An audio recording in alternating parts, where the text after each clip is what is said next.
শুক্রবার কালীঘাটে নতুন করে দল সাজাতে বৈঠকে বসেন মমতা বন্দ্যোপাধ্যায়। আর তৃণমূলের সেই বৈঠকে বৈঠকরত সাংসদদের সম্পর্কে ইঙ্গিতপূর্ণ মন্তব্য ঋতব্রত বন্দ্যোপাধ্যায়ের।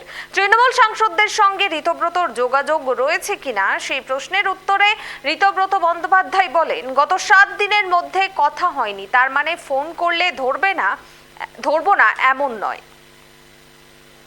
সাংসদরা রয়েছেন, আমি যেহেতু সাংসদ ছিলাম, প্রায় সবার সঙ্গেই আলাপ রয়েছে, বেশিরভাগের সঙ্গেই ভালো সম্পর্ক রয়েছে, কিন্তু গত 7 দিনে কারুর সঙ্গে ব্যক্তিগতভাবে আমার কোনো কথা হয়নি।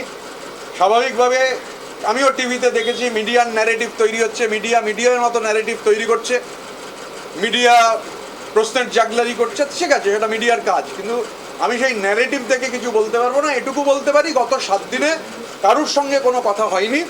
স্বাভাবিকভাবে এখন সাংসদরা কি করবেন সেটা আমি তো বলতে পারি না, আর সাংসদদের সঙ্গে কারুর সঙ্গেই আমার গত 7 দিনে কোনো কথা হয়নি। এখন কেউ যদি আমাদের ফোন করেন, আমরা কি ফোন ধরবো না? নিশ্চয়ই ফোন ধরবো।